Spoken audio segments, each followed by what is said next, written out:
31st night కి farm house book చేసుకుని friends తో ఎంజాయ్ చేయాలనుకుంటున్నారా? అయితే వెంటనే డోసే యాప్ ని డౌన్లోడ్ చేసుకుని బుక్ చేసుకోండి. నమస్కారం. విష్ణు పురాణం 16వ భాగంలోకి వచ్చాం. శశాదుని వంశంలో ఉన్నటువంటి రాజులందరి గాథలు శ్రీరాముడి గాథతో సహా మహర్షి తెలియజేస్తున్నారు శిష్యుడికి. తర్వాత ఏం చెప్పబోతున్నారో చూద్దాం. ఈ ఇక్ష్వాకునందనుడైన నిమి అని నిమిగా యొక్క గాథని చెప్తున్నారండి. చాలా విశేషమైన గాథ. ఈ నిమి చక్రవర్తి మన శరీరాల్లో ఇమిడి ఉన్నాడు, మానవ శరీరంలో ఉన్నాడనమాట. ఈయన 1000 సంవత్సరాల పరిమితి, 1000 సంవత్సరాలు పెట్టుకుని ఒక యజ్ఞం చేయాలని సంకల్పించాడట. తన కులగురువైన వశిష్ఠుని రప్పించి ఆ సంకల్పం చెప్పాడు. చెప్తే ఈయన ఏమన్నాడు వశిష్ఠుడు, రాజా, ఇంద్రుడు 500 సంవత్సరాల పాటు చేసే యజ్ఞం చేయడానికి నిశ్చయించుకుని నన్ను హోతగా నిశ్చయించాడు. నేను వెళ్ళాలి కదా, అది పూర్తయ్యాక వస్తాను, నీ యజ్ఞం చేయిస్తానని చెప్పాడు. నిమి ఒప్పుకున్నాడు. నిమి ఏమనలా, అతను నిశ్శబ్దంగా ఉన్నాడు, ఊరుకున్నాడు. తన మాటకి రాజు సమ్మతించినట్టు భావించి వశిష్ఠుడు వెళ్ళి ఇంద్రుడి యజ్ఞం చేయించడానికి వెళ్ళిపోయి అది పూర్తయ్యాక వచ్చాడు. 500 సంవత్సరాల తర్వాత వచ్చాడట. ఎంత జీవన ప్రమాణాలు ఉన్నాయో చూడండి వాళ్ళకి. అప్పటికి నిమి ఏం చేశాడట, గౌతమ మహర్షిని హోతగా పెట్టుకుని యజ్ఞం చేయిస్తున్నాడు. వశిష్ఠుడు వచ్చేసరికల్లా గౌతముడు హోతగా కనపడ్డాడు, యజ్ఞంలో నెయ్యి వేస్తున్నాడు, ఆజ్యం పోస్తూ కనపడేసరికల్లా, నేను కదా ఈ వంశీయులకి గురువుని, నీకు తెలియదా, నువ్వు హోతగా ఎందుకు ఒప్పుకున్నావు అన్నట్టుగా చూశాడట. చూసేసరికల్లా చూసి యజ్ఞశాలలో బాగా అలసిపోయి ఒక పక్కన పడుకుని నిద్రపోతున్నట్ట నిమి చక్రవర్తిని. అతన్ని ఏమన్నాడు, నన్ను అలక్ష్యం చేసి ఇంకొకటితోటి యజ్ఞం చేసిన గురుద్రోహి, వీడు విదేహుడగుగాక, అంటే దేహం లేనివాడగుగాక అని శపించాడట. ఆ కేకకి రాజు లేచి కోపం వచ్చి, నా ఎందు ఏమిటో తప్పు, అదేమిటో నిరూపించు, తప్పు నిరూపించి శపించు, నిరపరాధులైన శిష్యులను నిగ్రహించి శపించే గురువు ఎంత శాంతుడైనా అలాంటి గురుని ఎందు భక్తియుక్తులు విడిచి శిష్యుడు ఏం చేసినా సరే తప్పులేదు. నేను నిరపరాధిని, నేనేం చేశానో నా తప్పు నిరూపించి నువ్వు నన్ను ఏ మాటైనా అందు కానీ, కాబట్టి నువ్వు కూడా విదేహుడివై నీచ వృత్తితోటి ప్రవర్తించు, నిన్ను ఇంత మాట అన్నావు కాబట్టి అని ప్రతిశాపం విడిచాడు. అయితే శరీరం విడిచేశాడు నిమి. వశిష్ఠుడు శరీరం విడిచి తన తేజస్సుని యోగ విద్యాబలంతో మిత్రావరుణుల యందు ఉంచాడట. అయితే ఏమైంది, కొన్నాళ్లకి ఊర్వశిని చూసి మోహించిన మిత్రావరుణుల తేజస్సు జారిపడి రూపం ధరించగా వశిష్ఠుడు పునః శరీర ధారణం జరిగింది. అతను మళ్ళీ జీవించేశాడట. నిమి శరీరాన్ని వీళ్ళు ఏం చేశారు, గౌతమాది మునులు నూనెతో గంధంతో పాకం చేసి ఆరంభించిన యజ్ఞాన్ని పూర్తి చేశారు. అయితే ఈ యజ్ఞభాగాలు తీసుకోవడానికి వచ్చిన దేవతలు సంతృప్తులయ్యి రాజు ఎక్కడా అని అడిగి జరిగింది తెలిసి తిరిగి శరీరం ఇవ్వడానికి ప్రయత్నం చేశారు. వాళ్ళకి కనిపించక అక్కడక్కడే తిరుగుతున్నటువంటి నిమి ఏమన్నాడంటే, సుర్లారా, నాకు ఆ శరీరం వద్దు, అది దుఃఖానికి మూలము, ఎలాంటి దుఃఖానికైనా కారణం శరీరమే, రోగాలకి, భ్రాంతికి, అశాంతికి, అజ్ఞానానికి ఆలవాలమే శరీరము. అలాంటి శరీరంతో మునుపు నేను అనుభవించిన దుఃఖాలన్నీ చాలు, నాకు శరీరం వద్దు, నా కోరిక తీర్చండి. అందరూ ఆదరించేటట్టుగా లోకుల కన్నులలో ఒక రూపంలో ఉండి సమస్త వస్తువుల్ని చూసేలాగా మీరంతా ఏకవాక్కుగా నాకు ఒక్క వరాన్ని మాత్రం ఇవ్వండి అని అడిగేసరికల్లా అప్పుడు ఇంద్రాదులు తథాస్తు అని ఆకాశానికి దివికి వెళ్ళిపోయారట. అప్పటి నుంచి ఈయన నిమి అందరి కళ్ళల్లోనూ అంటే జీవుల యొక్క నేత్రాలలో ఉండటం మొదలుపెట్టాడు. మనం కన్ను మూయటం తెరవటం, ప్రతి వస్తువుని పరిశీలించడం అనేది వాళ్ళ కళ్ళల్లో నిమి ఇమిడి ఉండటం వల్ల జరిగింది. అందుకని మనం నిమేషము అంటాం. దేవతలు అనిమేషులండి, వాళ్ళకి రెప్పపాటు ఉండదు. ప్రాణులకే ఉంటుంది, మనకే భూలోకంలో పుట్టిన వాళ్ళకి, మనలో కూడా రెప్పపాటు లేనిది ఉంది, చేపకి రెప్పపాటు ఉండదు, మిగిలిన అందరూ రెప్పలారుస్తాం కదా. ఆ చూసేటువంటి దాన్ని నిమేషము అంటారు, రెప్పపాటుని. అతను నిమి ఆ రూపంలో ఉంటాడట. అయితే ఏమైంది, ఈ లోకల్ నిమి శాపం వల్ల విదేహుడు అవటం వల్ల విదేహుడు అని కూడా చెప్పబడేవాడట. రాజు లేని రాష్ట్రంలో ప్రజలకి ఏవో ఒక బాధలు కలుగుతాయని ఆలోచించి ఈ గౌతమాది మహాశైలి మునులు వీళ్ళంతా ఆయన యజ్ఞం చేశారు కదా, గౌతముడు తదితరులు ఆయన గ్రూప్ అంతా, వాళ్ళు ఏం చేశారు, నిమి కుడి భుజాన్ని మదించేసరికల్లా అతని భుజంలో ఇంచి ఒక శిశువు పుట్టేట. శరీరాన్ని ఏం చేశారు వాళ్ళు, గంధము నూనె అవి రాసి అట్టబెట్టారు, తైలపాకం చేసి పెట్టారు. అందులో ఆయన భుజాన్ని బాగా మతిస్తే అందులోంచి ఒక శిశువు పుట్టాడట. అతనికి జనకుడు అని పేరు పెట్టారు. అయితే ఆ జనకుడికి పట్టం కట్టారు. ఆ జనకుడు ఏలుబడిలో ఉన్న దేహానికి విదేహ అని వచ్చింది. అందుకే మనం సీతాదేవిని విదేహ ప్రాంతానికి చెందిన రాకుమారి కాబట్టి వైదేహి అంట, తెలిసిందే కదా విదేహ మనకి. అయితే జనకుని కుమారుడు మిథిలుడు. ఈ రాజు నివసించడం వల్ల మిథిల అనే ప్రాంతం వచ్చింది. అందుకే సీతాదేవిని మైథిలి అంటాం. మిథిలా నగరానికి చెందినటువంటి రాజకుమార్తె కాబట్టి మిథిలా నగరానికే రాముల వారు వెళ్ళాడు. అయితే మిథులుని వంశం క్రమంగా పెరిగిందట. వాళ్ళలో శీరధ్వజుడు అనేవాడికి చాలా కాలం సంతానం లేదట. అతను పుత్రకామేష్టి చేయాలని సంకల్పించి దానికి తగిన స్థలం నిర్ణయించి దున్నిస్తుంటే నాగేటి చాలులో ఒక శిశువు దర్శనమిచ్చింది. ఆ శిశువు మహాలక్ష్మి అంశ. ఆ నాగేటి చాలునే సీత అంటారు. కాబట్టి ఆమె దాని నుంచి పుట్టింది కాబట్టి ఆ బిడ్డకి శీరధ్వజుడు సీత అని పేరు పెట్టాడు. ఈ రాజుకే ప్రసిద్ధమైన నామం జనకుడు. అదే అతను అందుకని జనక మహారాజు కూతురు కాబట్టి జానకి అంటాం సీతాదేవిని. అయితే ఆ వంశంలో వాళ్ళందరికీ కూడా జనకుడు అనేది వాళ్ళ గౌరవ నామధేయంగా ఉంటుంది. చాలా విశేషమైన వంశం వాళ్ళది. ఈ జనకుని కుమారుడు కుశధ్వజుడు అసాధారణ బలపరాక్రమాలు కలిగినవాడు. కాశీనగరాధిపతి అయి పట్టం కట్టుకుని ఉండేవాడు. క్రమంగా కుశధ్వజునికి ప్రపౌత్రులతోటి వంశాభివృద్ధి కలిగింది. విశేషించి చెప్పవలసింది ఏంటంటే ఇంతకుముందు మనం చెప్పుకున్నదే జనక వంశంలో పుట్టిన వాళ్ళందరూ జనక నామధేయులై ప్రభుత్వాన్ని నడుపుతూ ఆత్మవిద్యాపరాయణులై ముక్తి పొందటం. ఇది పూర్వవంశ రాజుల చరిత్ర అని పరాశరుడు చెప్పగా విన్నటువంటి మైత్రేయుడు చాలా సంతోషం గురుదేవ, సూర్యవంశం గురించి చెప్పుకున్నాం కదా, ఇప్పుడు చంద్రవంశ రాజుల గురించి చెప్పమంటే ఇప్పుడు పరాశరుడు చంద్రవంశ రాజుల గురించి చెప్తున్నారు. అంతకు సృష్టికర్త అయిన నారాయణుని నాభిపద్మ నుంచి బ్రహ్మ పుట్టాడు. ఆయన మానసపుత్రుడు అత్రి కుడికంటి నుంచి బ్రహ్మాంశతోటి చంద్రుడు జన్మించాడు. చిన్నతనం అందే చంద్రుడు చలించని మనసుతోటి అకుంఠిత దీక్షతోటి బ్రహ్మని గురించి తపస్సు చేశాడట.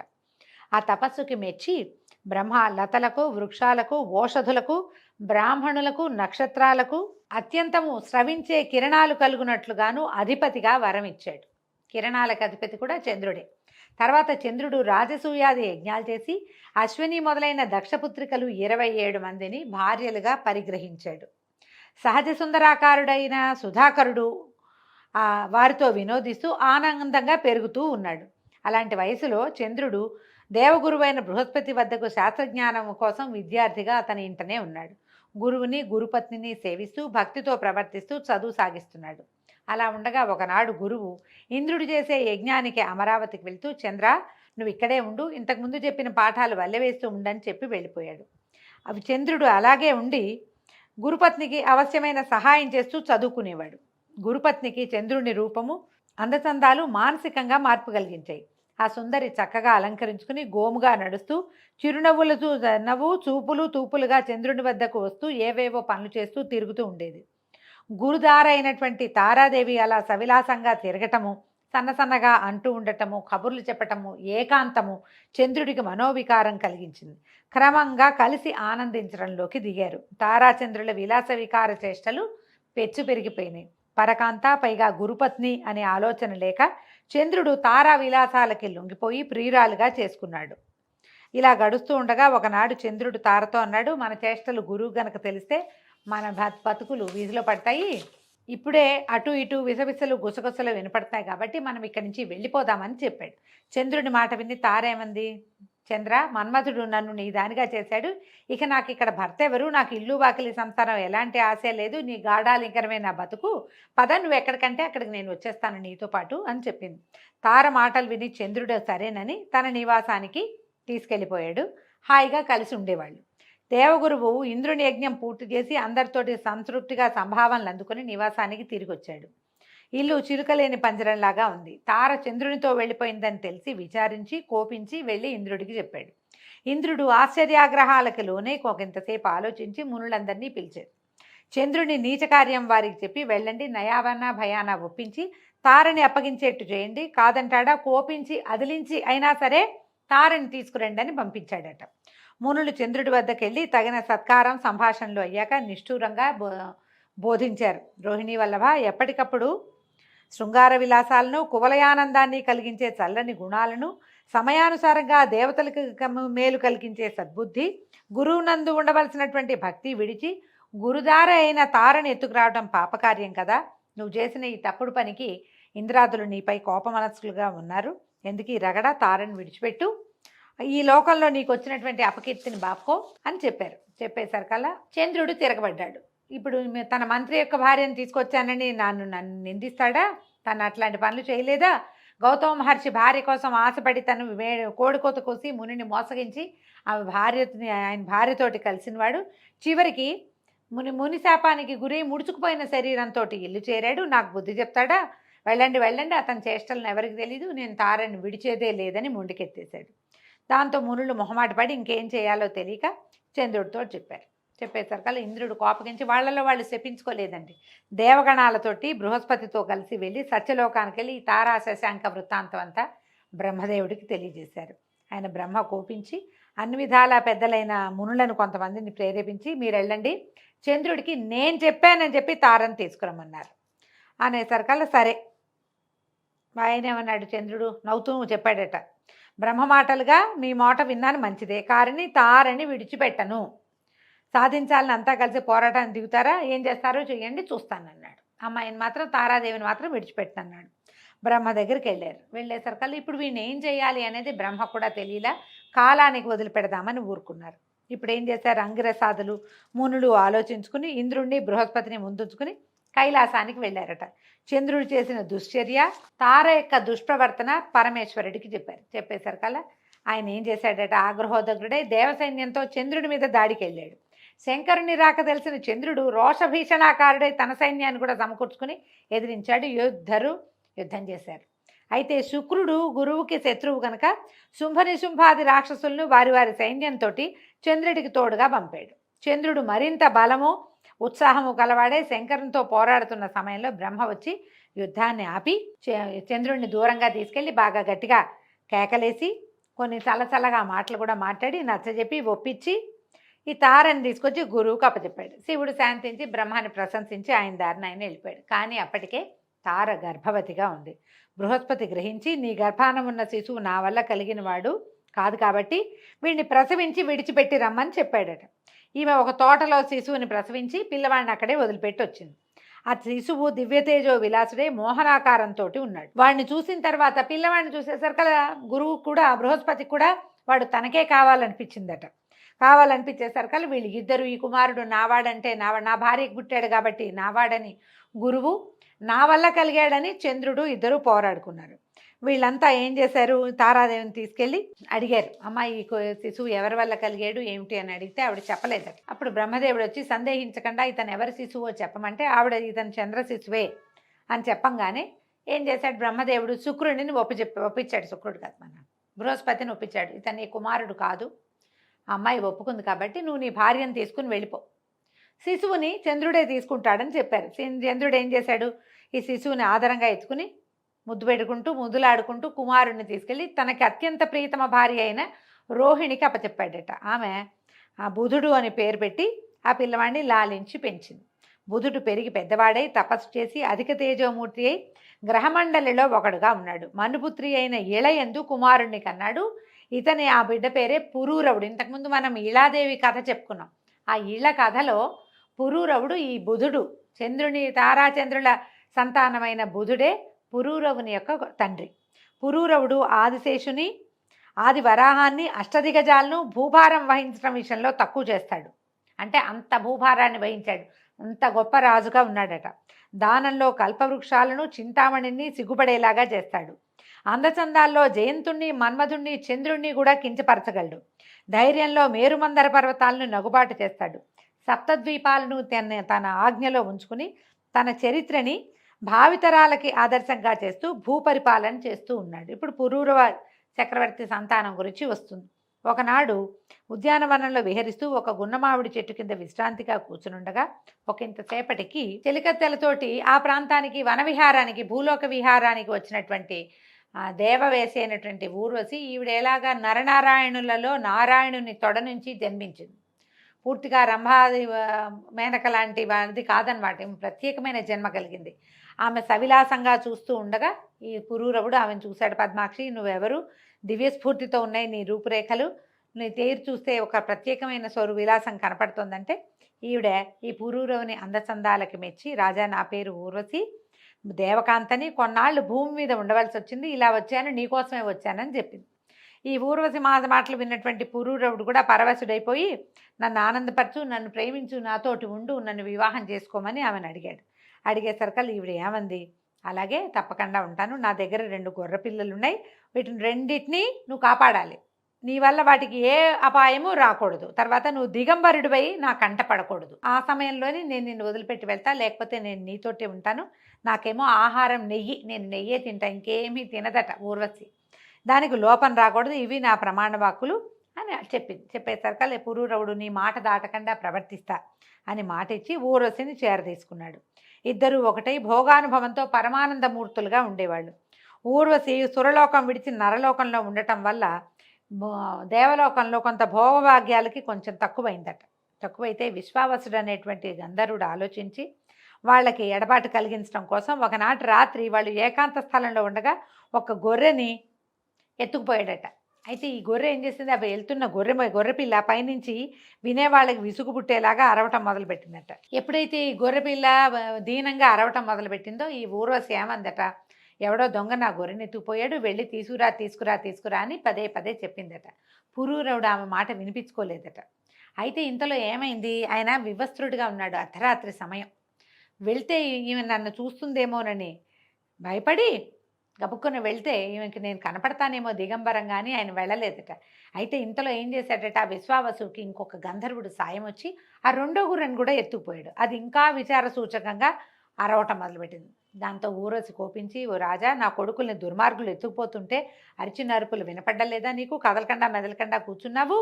ఇది నీచుల పని. నిన్ను కలిసి అనాథనయ్యాను. నీ వల్ల చూడు నా జీవితం ఇటు అయిపోయింది. ప్రాణానికి ఒక ఎత్తుగా పెంచుకున్న గొర్రె పిల్లల్ని ఎవరో ఎత్తుకుపోతుంటే దాన్ని రక్షించలేని పురుషుడు నాతో ఉండటం ఏమిటి అని ఆవిడ నానా తిట్లు తిట్టేసరికి దాంతో ఈ పరుషవాకలకి కోపించినటువంటి ఈ పురూరవుడు నిద్ర మంచం మీద నుంచే ఒంటి మీద కట్టుబట్టలేదన్న ధ్యాస లేకుండా కోపంతో లేచాడు.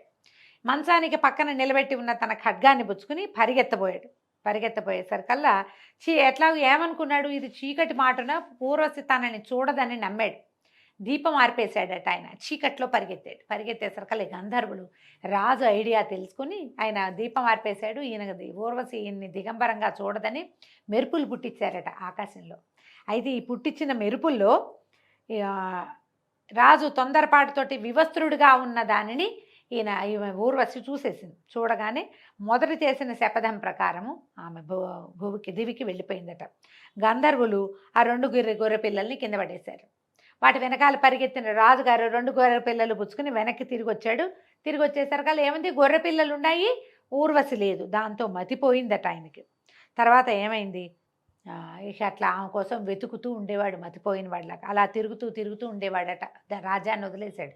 ఇప్పుడు కురుక్షేత్రానికి చేరి అక్కడ సరస్సులో చెలికత్తలతో ఉన్న ఊర్వశిని చూసి పరమానందంతో ఆమెను కౌగలించుకున్నట్ట. ఆవేశంతో అన్నట్ట, పువ్వు తాబీలాగా కలుసున్నాం మనిద్దరము, నువ్వు నన్ను విడిచిపోవటం కుదురుతుందా? ఆ రోజు నుంచి నేను ఉన్మత్తుణ్ణి అయిపోయాను. అదృష్టవశాత్తు నాకు కనిపించావు, నన్ను కాపాడు, నాతో ఉండు అని బతిమలాడాడట. ఈ పురూరవుడి మాటలు విని జాలిపడిన ఊరసంది, రాజా, ఎదురులేక ఈ జగమంతా ఏలే రాజువి, ఇలా దీనావస్థకి చిక్కేవంటే దైవ సంకల్పం అనుకోవాలి. సరే, నేను నీతోటి ఇవాళ ఉంటానని ఆ రాత్రి ఆయనతోటే ఉందట. అయితే తెల్లవారు చెప్పింది, నేను ఈ పూట గర్భవతినయ్యాను, అచిరకాలంలో చక్కటి కుమారుడు కలుగుతాడు, ఆ సమయానికి నువ్వు మళ్ళీ రా, నువ్వు నీ రాజ్యంలోనే ఉండవు, దయచేస్తావు కదా, అప్పుడు వస్తావు కదా అని రాజుని సంతోషపెట్టి, నేను నీతోనే ఉన్నాననుకో, నేను ఎలాగో గర్భవతిని, నేను కొంచెం ఏకాంతంగా రెస్ట్ తీసుకుంటూ ఉండాలి కాబట్టి నువ్వు వెళ్ళిపోమంది. అప్పుడు ఆయన నగరానికి వెళ్ళిపోతే ఈవిడ తన చెలికత్తెలకి ఈ విషయం అంతా చెప్పిందట. చెప్పేసరికి చెలికత్తెలు అన్నారు, రెండో మన్మధుడిలాగా ఉన్నాడు, అసలు ఆయన చూడంగానే మాకు కూడా మనసు చెలించింది, అలాంటి వాడిని నువ్వు ఎందుకు విడిచిపెట్టాలి, నువ్వు మరికొంతకాలం ఈ రాజును సంతోషపెడుతూ అతనితోటి ఉండమంటే ఈవిడేం చేసింది, సరేనని మళ్ళీ రాజుగారి దగ్గరికి పురూరవుడి దగ్గరికి వచ్చేసిందట. కొంతకాలానికి కుమారుడు కలిగాడట. వరుసగా 5 కుమారులు కలిగారు. అయితే ఈ విశ్వావసుడనే గంధర్వుడు మొదట గొర్రె పిల్లల్ని ఎత్తుకుపోయి ఊర్వశిని ఎడబాటు కల్పించాడు కదా, అతను కొంతమంది గంధర్వులతోటి ఇతని దగ్గరకు వచ్చి, రాజా, నీకు ఊర్వశికి ఎడబాటు కలిగించి ఎన్నో బాధలు పెట్టాము నిన్ను, అవన్నీ మర్చిపో, నీకు ఒక వరం ఇస్తాము, కోరుకోమన్నట్ట. అప్పుడు ఈయన ఏమడిగాడు, శత్రుభీకరమైన పరాక్రమము, రథగజ తురగాది సమృద్ధమైన రాజసంపద, ఇంద్రియాలని జయించే శక్తి, మిత్రులను బంధువులను దీనులను ఆదరంగా పోషించగలిగేటువంటి ఆర్థిక స్థితి, ఊర్వశితోటి సహజీవన సౌఖ్యము ఇలా కోరుకుంటే ఆ విశ్వావసువు తథాస్తు అని ఒక అగ్నికుండికని ఇచ్చాడట. ఇచ్చి దీంట్లో ఉన్నటువంటి అగ్నిని 3 భాగాలుగా చేసి యజ్ఞం చేస్తే నీ కోరికలన్నీ నెరవేరుతాయి చెప్పేసరి కల్లా ఈ రాజుగారు అది అగ్నికుండికని పక్కన పెట్టుకున్నాడట. అయ్యో వరం కోరుకో అని గంధర్వులు అనంగానే ఈ అగ్నికుండికని అడిగి తీసుకున్నాను.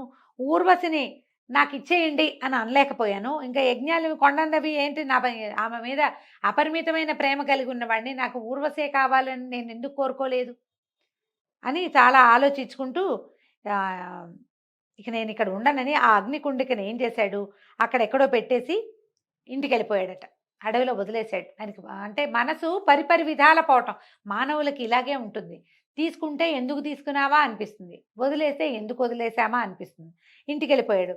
ఇంటికి వెళ్ళిపోయాక ఆయనకు అనిపించింది తెల్లవారుజామున మెలకు వచ్చేసరికి, అయ్యో ఎంత తెలివి తక్కువతనం, గంధర్వులు ఇచ్చిన అగ్నికుండికని అక్కడే వదిలిపెట్టానే, పోయేది తీసుకొచ్చి దాంతో యజ్ఞం చేస్తానని అగ్నికుండిక కోసం మళ్ళీ వెనక్కి వెళ్ళాడు. రాత్రి ఒక ఊహ వచ్చింది, తెల్లవారేసరికి ఊహ మారింది. మన ఊహలు మారుతాయి కానీ విషయాలు కూడా అవే మారిపోతాయి కదా. మన ఊహ ఎట్టా మారిందో విషయం కూడా మారిపోతుంది.